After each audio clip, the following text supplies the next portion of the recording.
Hello दोस्तों, हम इस वीडियो में उत्तर प्रदेश पुलिस कांस्टेबल भर्ती 2024 के लिए जो आपका री एग्ज़ाम होने वाला है उसके लिए मैथ के इम्पोर्टेंट क्वेश्चन डिस्कस करने वाले हैं। ये सभी क्वेश्चन आपकी परीक्षा में पूछे जाते हैं। अब सिंपल क्वेश्चन नहीं आएंगे मैथ के, तो आप इस क्वेश्चन के प्रैक्टिस करेंगे तभी आपका सिलेक्शन होगा, जो मैं आपको कराने वाला हूँ। ये प्रैक्टिस सेट 1 है। चलिए शुरुआत करते हैं। आप भी प्रत्येक क्वेश्चन को सॉल्व करने की कोशिश करेंगे। डिफ़िकल्ट ज़रूर है लेकिन बहुत ही सिंपल है अगर आप तरीके से करेंगे तो। पहला क्वेश्चन है, इस क्वेश्चन का सभी आंसर करें। ऑप्शन आपको दिखाई दे रहे हैं, जल्दी से सॉल्व करें और कमेंट में आंसर दें। एक व्यक्ति ने एक वस्तु 25% लाभ पर बेची। यदि वह इसे 25% कम पर खरीदता और इसे 3,000 रुपये कम पर बेचता तो उसे 40% का लाभ होता। वस्तु का वास्तविक क्रय मूल्य ज्ञात करें। अच्छा क्वेश्चन है, इसे सभी सॉल्व करें। इसका आंसर क्या होने वाला है, तो चलिए सॉल्व करते हैं। आपको ध्यानपूर्वक देखना है इस वीडियो को। एक व्यक्ति ने एक वस्तु 25% लाभ पर बेची। मान लीजिए उसका क्रय मूल्य था 100। उसने एक 25% लाभ लिया तो 125 की बेचेगा। उसके बाद बोल रहा है वह इसे 25% कम पर खरीदता, मतलब 100 की चीज़ को 75 में खरीद लेता, तो वो बोल रहा है कि 3,000 रुपये कम पर बेचता तो उसे 40% का लाभ होता। 40% का लाभ होता मतलब 40% का 75% पर 40% का लाभ लेना चाहते हैं तो 140 में बेचेंगे बटे 100। आप इसे काटेंगे तो 25 तिया 75 और 25 चौका 100। यहाँ पर काटेंगे 4 से, 4 तिया 12, उसके बाद 4 पन्ना 20, 35 बार, तो 35 तिया 105, मतलब 75 की चीज़ को 105 में बेचता। अब वो बोला है कि वो 3,000 रुपये कम पर बेचता, मतलब 125 से 105 कितने कम है, 125 से 105 है 20 कम। ये 20 यूनिट की वैल्यू दे रखी है 3,000। अब उसने पूछा है वस्तु का वास्तविक क्रय मूल्य क्या था। वस्तु का वास्तविक क्रय मूल्य हमने क्या माना था, 100 रुपये, तो हम निकाल लेंगे। जैसे कि ये 3,000 यूनिट की वैल्यू है 3,000, ये 3,000 20 यूनिट की वैल्यू है, हमको 100 यूनिट की वैल्यू निकालनी है। देखो सिंपल हो गया क्वेश्चन। अब हमने सब कुछ काट दिया है, अब हम डायरेक्टली इसे सॉल्व कर सकते हैं। 20 से काटेंगे तो 20 500 और 3 पंजे 15, मतलब 15,000 उसका वास्तविक क्रय मूल्य था। देखो सिंपल सा क्वेश्चन है, आशा करता हूँ समझ में आया होगा। इस तरीके से करेंगे तो आप देखो, मेरे पे मतलब सुविधा नहीं है लेकिन आप इस पर समझने की कोशिश करेंगे इस तरीके से, तो आप कितना भी हार्ड क्वेश्चन हो आप इजीली कर पाएंगे।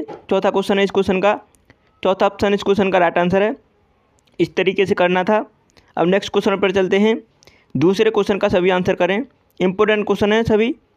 एक वस्तु का अंकित मूल्य उसके क्रय मूल्य का 7/5 है। यदि अंकित मूल्य 20% की छूट दी जाती है अंकित मूल्य पर तो लाभ परसेंटेज ज्ञात कीजिए। देखो अच्छा क्वेश्चन है। यहाँ पर बोला है एक वस्तु का अंकित मूल्य उसके क्रय मूल्य का 7/5 है। अगर मान लीजिए उसका अंकित मूल्य उसके क्रय मूल्य का 7/5 है, तो क्रय मूल्य मान लीजिए 5 है, जो नीचे दे रखा है वो क्रय मूल्य है 5, तो उसका अंकित मूल्य है कितना, एमपी जिसे बोलेंगे मार्क प्राइस, वो है 7। अब उसने बोला है यदि अंकित मूल्य पर 20% की छूट। देखो अंकित मूल्य कितना, 7, इस पर 20% की छूट का मतलब 100 की चीज़ को 80 में बेचना, तो 80 बटे 100 कर देंगे, ठीक है। अब उसने बोला है तो लाभ परसेंटेज ज्ञात कीजिए। तो लाभ परसेंटेज हमको पता चल जाएगा क्योंकि हम इसे काटेंगे तो उसके बाद 5 से कंपेरिजन कर लेंगे, जो सेलिंग प्राइस आएगा इसे काटने के बाद 20 चौक 80 और 20 5 100। अब आप इसे काटेंगे तो 7 चौक 28 और बटे 5, तो यहाँ पे सीपी तो हमने 5 माना है और उसमें हमको पता है कि अब जो निकलने वाला है जो एसपी निकलेगा, एमपी हमने माना था 7, उसके बाद एसपी निकलेगा। अब देखो कितना आएगा, आप इसे काटेंगे 28 को कितने से, 5 से, तो 5 से काट दो, तो 5 से काटेंगे 55 25, उसके बाद 3, तो 5 से यहाँ पर कितने बार कट जाएगा, 5 5 6 30, तो यहाँ पे देख सकते हैं 5.6 बार कट जाएगा, ठीक है। अब यहाँ पे 5.6 बार कट गया ये। अब देखेंगे 5 से कंपेरिजन करेंगे तो 5 से कंपेरिजन करने पर 5.6 कितना ज़्यादा है, 0.6।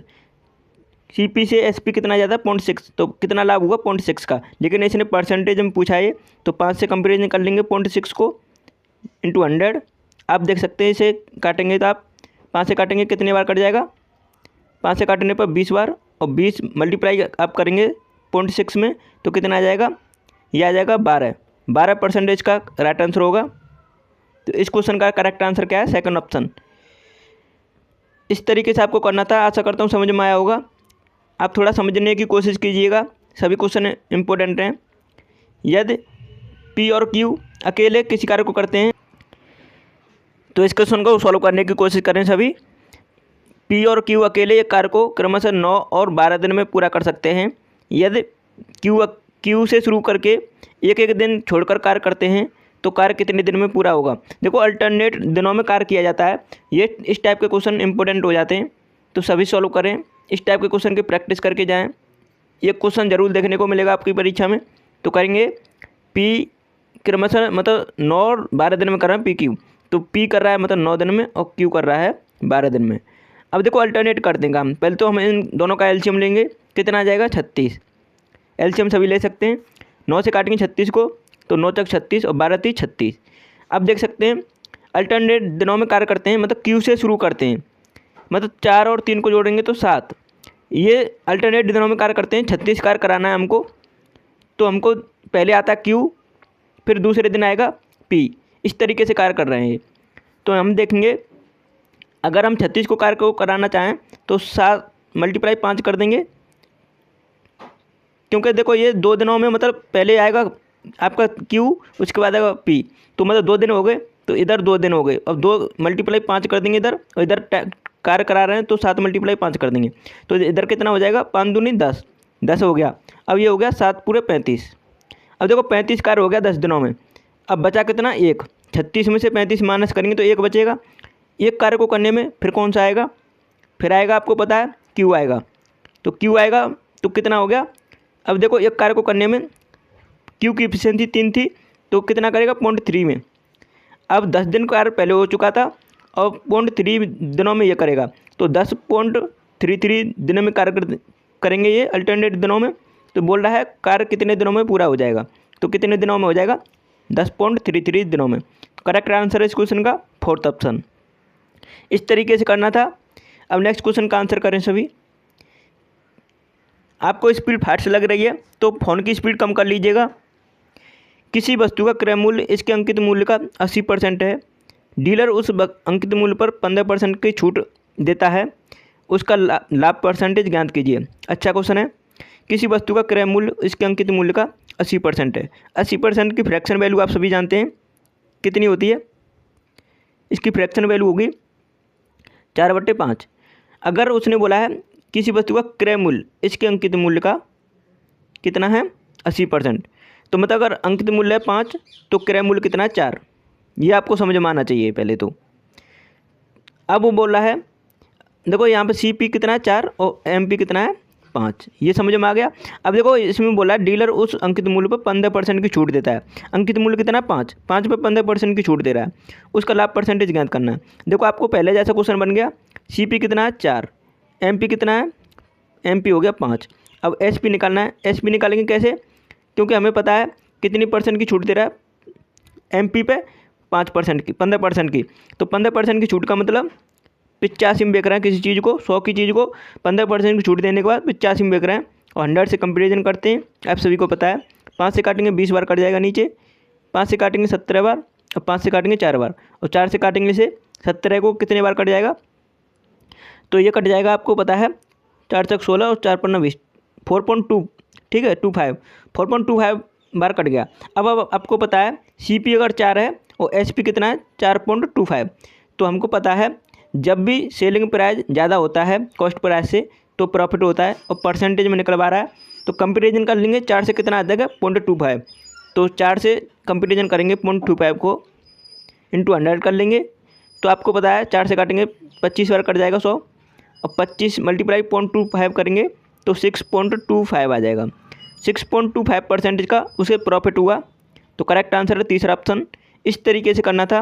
देखो जिन्होंने प्रैक्टिस अच्छी की है, मैथ जिनका अच्छा है, वो इस कॉन्सेप्ट को समझ पा रहे होंगे, नहीं तो बहुत से स्टूडेंट के ऊपर से जा रहा होगा। अगर आप इस कॉन्सेप्ट को समझ पाते हैं तो आप कोई भी क्वेश्चन हो मैथ का आप बहुत ही कम समय में कर पाएंगे। इससे मतलब ट्रिक कोई नहीं है मैथ की, लेकिन आप अगर तरीके से करते हैं तो आप बहुत ही कम समय में कर सकते हैं। अगर आप ट्रिक से करते हैं तो एग्जाम में 100% भूलने के चांस रहते हैं। इसलिए मैं आपको बोलूँगा इस टाइप के क्वेश्चन कॉन्सेप्ट सीखिएगा, जो हम इस तरीके से प्रैक्टिस करा रहे हैं। आप कंटिन्यू जुड़ जाइएगा हमारे चैनल से और कमेंट में बताइएगा आप डेली इस टाइप के क्वेश्चन की प्रैक्टिस चाहते हैं।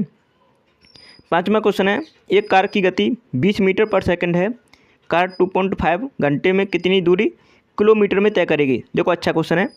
इसमें बोला है उसने, देखो उसकी स्पीड दे रखी है मीटर पर सेकंड में और हमको पूछ रहा है किलोमीटर पर मतलब किलोमीटर में इसकी दूरी पूछ रहा है और घंटा भी टाइम दे रखा है घंटे में। अब हमको पता है कि इसे किलोमीटर पर आवर में बदलना होगा, तो बदल लो, सीधी सी बात है। जब भी हम मीटर पर सेकंड को किलोमीटर पर आवर में बदलते हैं तो क्या करते हैं, 20 मल्टीप्लाई 18/5 से क्या करते हैं, उसमें मल्टीप्लाई करते हैं, तो ये किलोमीटर पर आवर में बदल जाएगा। अब ये कितने में हो गया, किलोमीटर पर आवर में। उसकी हम सेम यूनिट बनाते हैं, ठीक है। 5 से काटेंगे तो 20 को 4 बार कट जाएगा और 4 मल्टीप्लाई 18 करेंगे तो 72 किलोमीटर पर आवर उसकी स्पीड आ गई, ठीक है। अब हमको पता है कि डिस्टेंस निकालने के लिए स्पीड इंटू टाइम करते हैं, सभी को पता है, या स्पीड निकालने के लिए डिस्टेंस अपॉन टाइम करते हैं, सभी को पता है। तो इस तरीके से हम कर सकते हैं। तो 72 मल्टीप्लाई कितना कर देंगे, टाइम, स्पीड कितनी है 72 और मल्टीप्लाई टाइम का करेंगे तो टाइम कितना है 2.5 आवर। अब आप इसे मल्टीप्लाई कर लीजिएगा, कितना आ जाएगा सभी करके बताएं। तो 25 दूनी 50, 25 सत्ते 175, तो ये कितना आ गया 180 किलोमीटर, 180 किलोमीटर आ गया। तो इसका राइट आंसर क्या होगा, सेकंड ऑप्शन। इस तरीके से कर सकते हैं, सिंपल सा क्वेश्चन था और समझ में आया होगा आप सभी को। अब 6वें क्वेश्चन का आंसर बताएं। 4 वर्ष में किसी निश्चित राशि पर प्राप्त साधारण ब्याज मूलधन का 7/25 है, तो ब्याज दर ज्ञात करें। देखो अच्छा क्वेश्चन है, सिंपल क्वेश्चन नहीं पूछा जाएगा, फिर भी मैं आपको एक बार बता देता हूँ। क्वेश्चन घुमा के पूछा जाएगा आपकी परीक्षा में।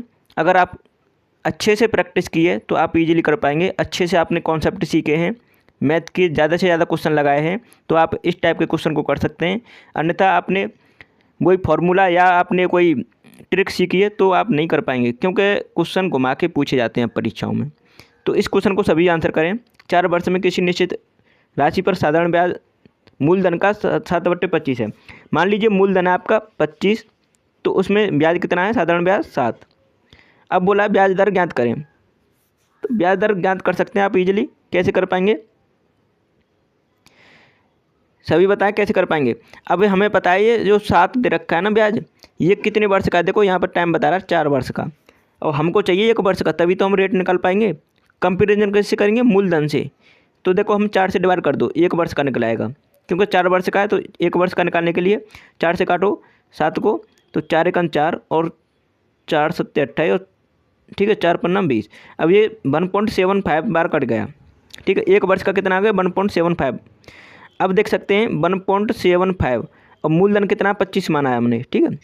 अब इसे 100 से मल्टीप्लाई कर लो, क्योंकि हमें परसेंटेज में निकालनी है। दर क्या होती है परसेंटेज में, तो 25 चौको 4 बार कट जाएगा। अब 70 चौको 68 में तो कितने बार कितना आ गया 7% आ गया ना, तो 7% इसका करेक्ट आंसर होगा।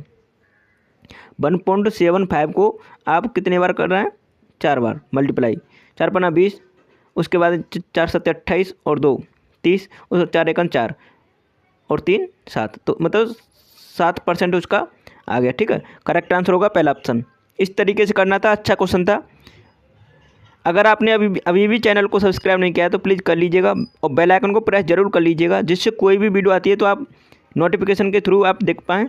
और वीडियो को लाइक कर दीजिएगा प्लीज़।